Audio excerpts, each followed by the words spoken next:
bapfira Kongo b'abanyarwanda iyo basubijwe mu Rwanda batemererwa kurira ibanga ribabaje cyane ngo bitera n'ihungabana. N'inkuru y'amakuru y'Abadage Deutsche Welle kivuga ko mu by'ukuri akababaro k'imiryango ipfusha muri Kongo ibitemereye kugira ikivuga isabwa na leta guceceka bakarumira ngo byaba bitera ihungabana rikomeye cyane kuri ba nyir'imiryango. Bibaye mu gihe n'ubundi leta y'u Rwanda yakanayivuye inyuma ko hari ingabo za RDF ziri muri Kongo, nyamara hiva mu miryango y'abafasha babo baza gushyingurwa i Kanombe bagashyingurwa mu ibanga rikomeye, ndetse n'imiryango yabo nta kintu imerewe kuvuga iyo iratakamba. Umuryango w'abibumbye kimwe na leta zunze Amerika byashinje leta y'u Rwanda kuba ishyigikira AFC M23 yiha ibikoresho ndetse n'abasirikare, ariko leta y'u Rwanda mu byo yise defensive measure cyangwa se ingamba z'ubwirinzi ivuga ko n'abasirikare hafite cyo kora mu minsi yashize biciye muri ambasade yayo muri leta zunze Amerika iherutse kwemera ko ifite imikoranire na AFC M23. Ku cy'abasirikare kandi ibinyamakuru ndetse n'amaperereza mpuzamahanga yagiye agaragaza ko irimbi rya Kanombe kuva intambara yatangira muri 2021 ngo ahashyingurwa abasirikare hamaze kwikuba hafi inshuro 3.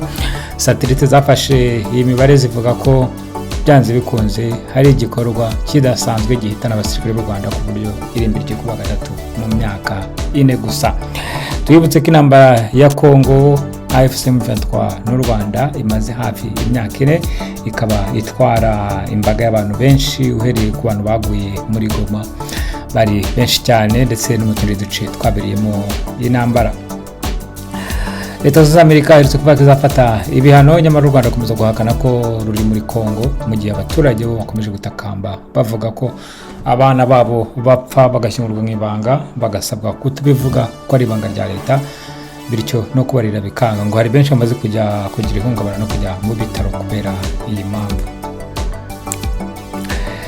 Ibintu byahinduye isura ubwo abavuga ko impamvu u Rwanda abakoresha YouTube n'imbuga nkoranyambaga batishyurwa byaba ari ikibazo cy'ishoramari ritahwanye itaragera kuri miliyoni kugira ngo Google cyangwa se YouTube ibaha amafaranga. Hari abatangiye kuzana izindi mpamvu zifatika zivuga ko ahubwo iki ari ikibazo cya politike kitari ikibazo cya YouTube ubwayo. Abavuga politiki bavuga ko AdSense yakuwe mu Rwanda nyuma y'uko habaye ibibazo byaho leta yakurikiranaga abanyamakuru n'abandi bantu bakoresha YouTube bivuga ko babiba amacakubiri ndetse bagatangaza ibihuha. Bavuga ba Cyuma Hasani, ba Theoneste Mubavu n'abandi. Ngwaho mbere na mbere AdSense cyangwa se monetization yari hari mu Rwanda icyo gihe ahagana muri COVID.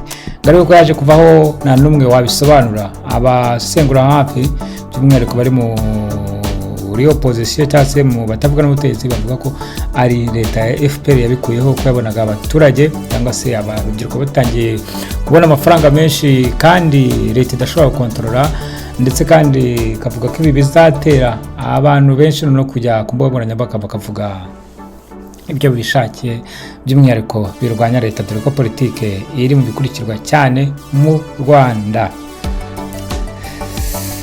Scovia Mutesi yarashyirwa mu majwi kuba umunyamakuru utubahiriza amahame y'itangazamakuru, by'umwihariko ngo atare inkuru itabogamye. Ibi barabivuga mu gihe hagaragara ifoto ye na Wiringoma ubwo yarari Uvira yagiye gutara amakuru. Ibije kandi mu gihe umunyamakuru Ariana wa Angola uhagarariye Afurika muri leta zunze Amerika mu nzu ya presidence ya Amerika Trump nawe yashinjwa n'ubutegetsi bw'u Rwanda biciye muri rw'irya Nduhungire ko nawe atakora itangazamakuru ahubwo akora propaganda y'u Burundi ndetse na Kongo. Abarimo bashira commentaire cyabagira icyo bavuga muri izi nkuru niho bagaruye Scovia Mutesi na Wiringoma bavuga ngo nawe se umunyamakuru w'umwuga nawe nibamuhe pass ajye Washington ajye gutara amakuru y'u Rwanda maze ayashire ahagaragara bibe bihwanye. Iki ni ikiganiro No Lie ukomeze gukurikira ku mbuga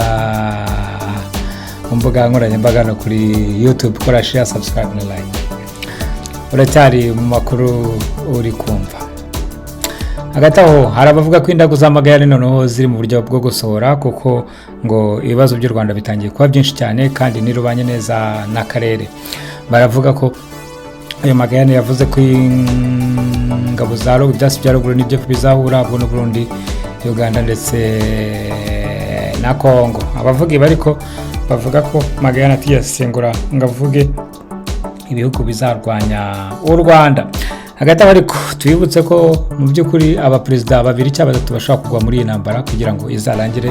Ibyo bikaba byarashyizwe ahagaragara n'urwego rw'ubutasi rwa Uganda ruvuga ko intambara iri muri Kongo byanze bikunze izarangira ari intambara y'akarere, kandi abayobozi babiri, abaperezida babiri, umwe muri bo azahava ave ku butegetsi cyangwa se agende nyine bamukureho.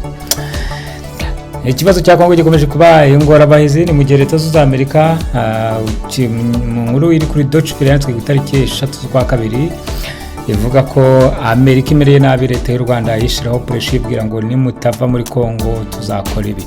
Perezida Kagame aherutse kubasubiza ababwira ngo jewe aho kugira pfukamye napfa ndwana, go to hell, ni mujye ikuzimu. Amerika se izihanganira ibyo Perezida Paul Kagame ayibwira cyangwa se izihangana nyine ishaka ubundi buryo? Nibyo gutega amaso.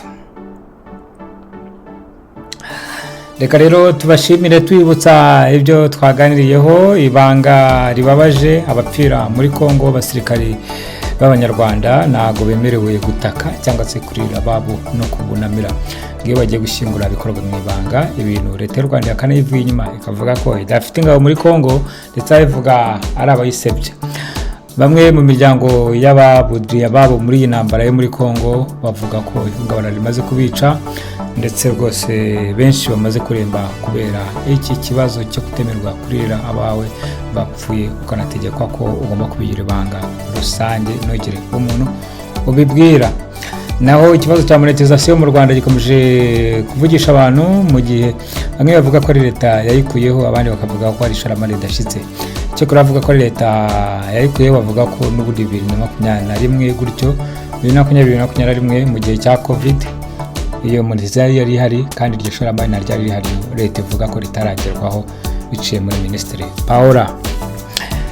Naho umunyamakuru Scovia agereranywa n'umunyamakuru Ariana wa Angola muri White House kubera ko bose ngo nta n'umwe utara inkuru itabogamye, bose n'abapropagandiste. Ngo mwatarira Burundi na Kinshasa, uyu wagatarira w'u Rwanda. Kwifotoye ibigaragaza Scovia ari kumwe n'umuvugizi wa FCM23 Willy Ngoma muri rusange. Reka mbashimire rero, mbifurize uwa mbere mwiza n'igitondo cyiza kuri mwese. Witakabane namwe, bye bye.